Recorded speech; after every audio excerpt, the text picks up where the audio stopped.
আমরা কিন্তু ঘুরতে সকলেই ভালোবাসি।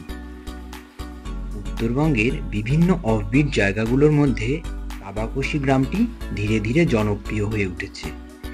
এই নামটির মধ্যে একটু জাপানি শব্দের মিল খুঁজে পাওয়ায় আমি তাবাকোশির প্রতি আকৃষ্ট হই। জনপ্রিয় শৈল শহর মিরিক থেকে মাত্র ৮ কিমি দূরে পাহাড়ের কোলে তাবাকোশি গ্রামটি অবস্থিত। তাই একদিন আমরা জলপাইগুড়ি থেকে শিলিগুড়ি এবং শিলিগুড়ি থেকে মিরিক যাওয়ার একটা প্ল্যান করে ফেললাম। মিরিক থেকে আমরা যাব তাবাকোশি। এতে আমাদের খরচা হলো জলপাইগুড়ি থেকে শিলিগুড়ি বাসে জনপ্রতি ৪৫ টাকা, শিলিগুড়ি থেকে মিরিক শেয়ার গাড়ি ও রিজার্ভ গাড়ি দুটোই পাওয়া যায়। শেয়ার গাড়িগুলো জনপ্রতি ১৫০ থেকে ২০০ টাকা নেয় এবং রিজার্ভ গাড়িগুলো ৩৫০০ থেকে ৪০০০ টাকা নিয়ে থাকে। মিরিক বাজার থেকেও তাবাকোশি যাওয়ার শেয়ার এবং রিজার্ভ গাড়ি দুটোই পাওয়া যায়। রিজার্ভ গাড়িগুলো ৪৫০ থেকে ৫০০ টাকা নেয় এবং শেয়ার গাড়িগুলো ৫০ থেকে ৮০ টাকা নেয়।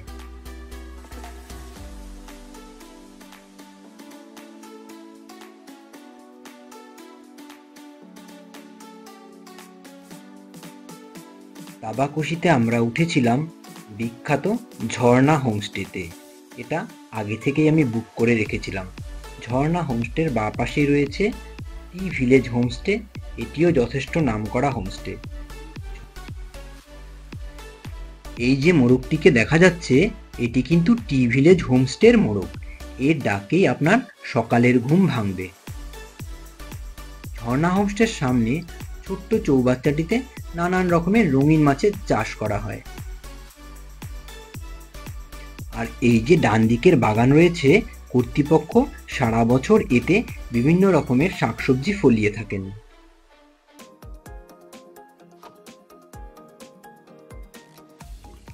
এই যে ভদ্রমহিলাকে দেখা যাচ্ছে, ইনি আমাদের ঘরের সমস্ত কিছু বুঝিয়ে দিয়ে চলে যাচ্ছেন স্থানীয় একটি বিয়ে বাড়িতে। এই ঘরটি হচ্ছে আমাদের ডাইনিং রুম। চলুন এবার দেখে আসি ঝর্ণা হোমস্টের লিভিং রুমের বাইরের দিকটা কেমন। ঘরে প্রবেশের সামনেই রয়েছে সুসজ্জিত লম্বা বারান্দা এবং বারান্দার সামনেই ছোট ছোট টবে লাগানো নানা রকমের ঝাউ গাছ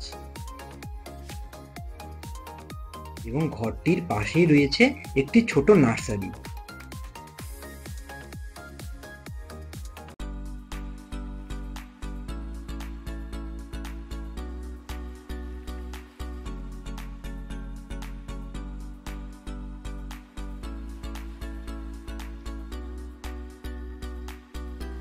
এবার আমরা ঘরে প্রবেশ করছি। ঝর্ণা হোমস্টেতে প্রতিদিন জনপ্রতি থাকা ও খাওয়ার জন্য খরচ পড়ে ১৩০০ টাকা করে। এই ১৩০০ টাকায় ওনারা দিয়ে থাকেন ব্রেকফাস্ট, লাঞ্চ, সন্ধ্যার টিফিন ও ডিনার।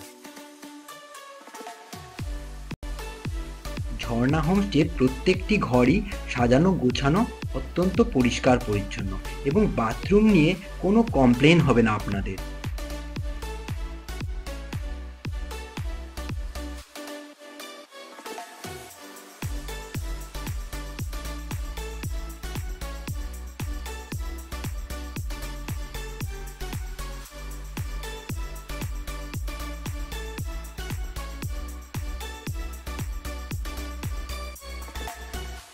চলে আসলাম ডাইনিং রুমে।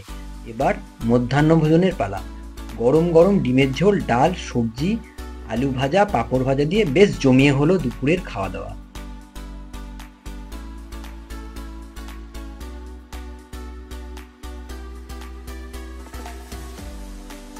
দুপুরের খাওয়া দাওয়া সেরে আমরা বেরিয়ে পড়লাম তাবাকোশির চারপাশটা ঘুরতে। তাবাকোশি গ্রামটা কিন্তু বেশ সুন্দর। একটু নিচে নামতেই দেখতে পেলাম খুব সুন্দর একটি শিব মন্দির। এই মন্দিরে অবশ্যই যাবেন আপনারা।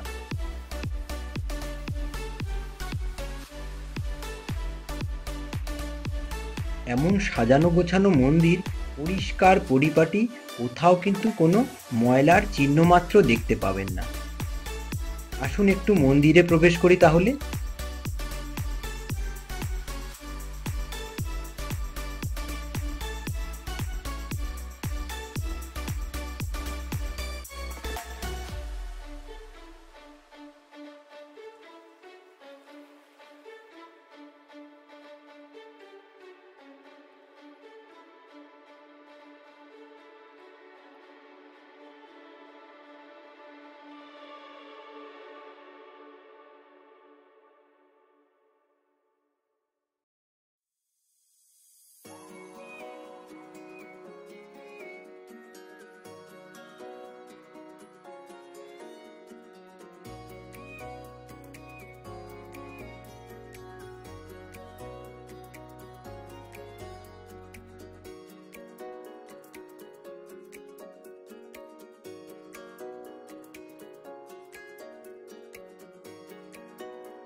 মন্দির থেকে পাহাড়ের ভিউটা কিন্তু দুর্দান্ত।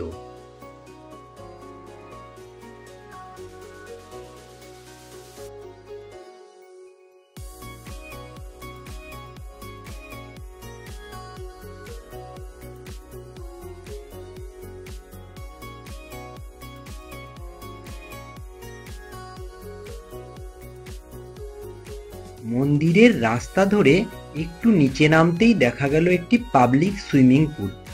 যদিও এখন বন্ধ থাকায় কোনো পাবলিককেই দেখতে পেলাম না। যাই হোক, তাবাকোশি সম্বন্ধে একটু খোঁজ নিয়ে জানলাম এই জায়গাটির প্রকৃত নাম কিন্তু ছিল তাম্বাকোশি, অর্থাৎ তাম্বা শব্দের অর্থ তামা। এই যে রংভং নদী, এই রংভং নদীর জল বর্ষাকালে মাটির ঘোলা জলে তামাটে বর্ণ ধারণ করে, তাই তাম্বাকোশির থেকে এই জায়গাটির নাম হয়েছে তাবাকোশি।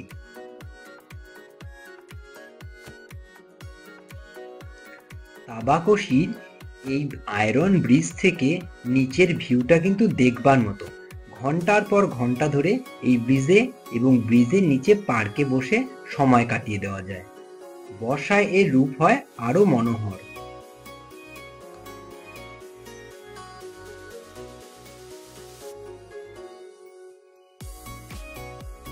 এই পথ দিয়েই আমরা এসেছিলাম মিরিক থেকে তাবাকোশি। একটু এগিয়ে গেলেই একটার পর একটা হোমস্টে এই রাস্তায় চোখে পড়ে। প্রত্যেকটাই সুসজ্জিত এবং এদের ব্যবহার খুব ভালো। আমরা দাঁড়িয়ে আছি বিখ্যাত সুনাখারি হোমস্টে রাস্তার একদম সামনে। এই রাস্তাটি দিয়ে একটু ওপরে গেলেই বিখ্যাত সুনাখারি হোমস্টে। সময়ের অভাব থাকায় আমরা আর সে পথে পা বাড়ালাম না।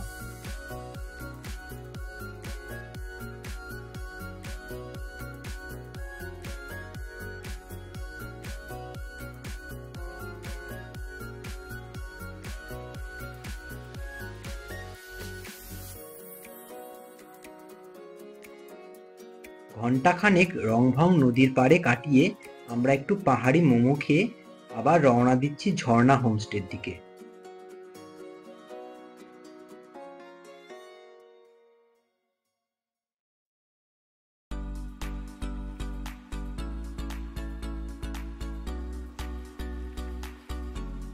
হোমস্টেতে সন্ধ্যার পরের পরিবেশটা কিন্তু আরো মোহময়ী। বেশ আলো সুসজ্জিত হয়ে উঠেছে আমাদের হোমস্টেতে।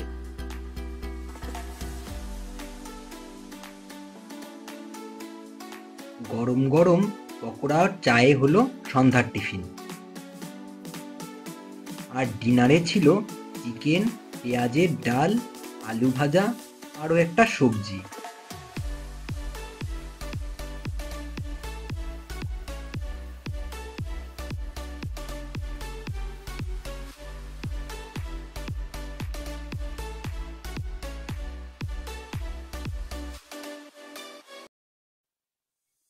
ঘুম থেকে উঠেই বাইরের মনোমুগ্ধ পরিবেশটা দেখবার জন্য তাবাকোশি গ্রামটিতে আরেকবার ঘুরে আসলাম।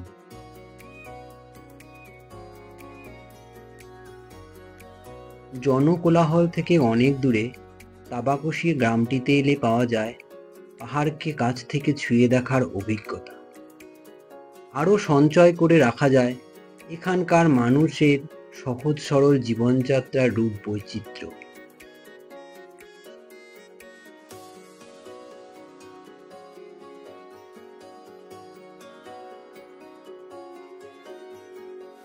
দেখতে দেখতে ব্রেকফাস্টের টেবিলেও আমাদের ডাক পড়ে গেল। ব্রেকফাস্টে ছিল রুটি, ডিম সিদ্ধ আর আলু মটরের একটি সবজি। আজকের ঘোরাটা হবে মিরিক এবং তাবাকশির সাইট সিন। ব্যাস, তাবাকশির হোমস্টেকে আমরা গুড বাই জানিয়ে এখন রওনা দিচ্ছি সাইট সিন ও মিরিকের উদ্দেশ্যে।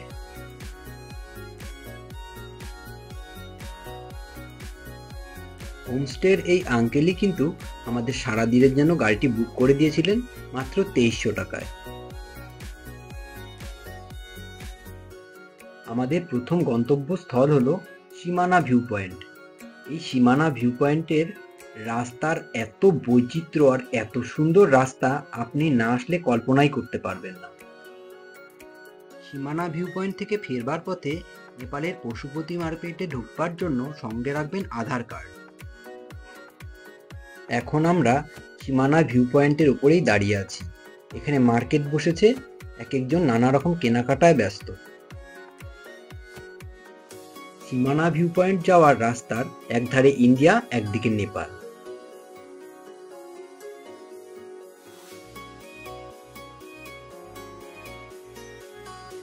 এটি হচ্ছে মিরিকের বিখ্যাত tingling view point.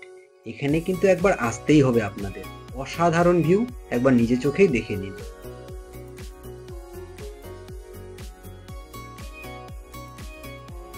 Tingling view পয়েন্টের ধারেই রয়েছে টয় ট্রেন রেস্টুরেন্ট। এবার মিরিকের বিখ্যাত বোকার মোনাস্ট্রির ভেতর ও বাইরেটা একবার দেখে নিন।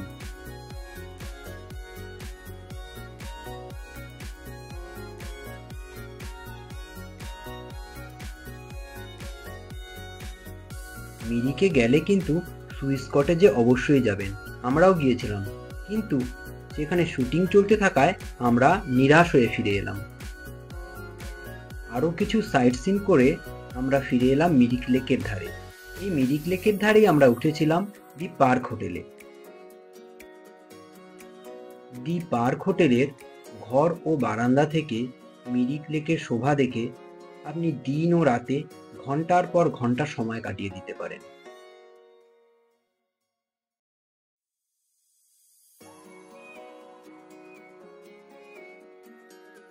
চায়ের কাপে চুমুক দিতে দিতেই আমরা একেবারে উপলব্ধি করলাম মিরিক লেকের চারপাশের সৌন্দর্য।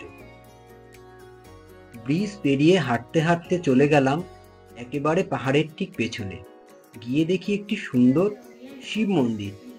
বেশ অনেক ভক্তের সমাগম হয়েছে এখানে। আমরাও ঢুকে পড়লাম তাদের পিছু পিছু। চারিদিকে গাছগাছালিতে ঘেরা অপরূপ শীতল মন্দিরটি আপনিও ঘুরে আসতে পারেন একবার। দুদিনের ছুটি আমাদের কেটে গেল এভাবেই। দুপুরে খাওয়া দাওয়া করে আবার শিলিগুড়ির উদ্দেশ্যে রওনা হলাম একটি শেয়ার গাড়ি করে। শেয়ার গাড়ির টিকিট কাউন্টার মিরিক লেকের ধারেই রয়েছে, একটু যোগাযোগ করে জেনে নেবেন। সকাল থেকে টিকিটটা কাটলে আপনাদের ফিরে আসতে কোনো অসুবিধেই হবে না। ব্যাস, শিলিগুড়ি এসে জলপাইগুড়ির বাস ধরলাম।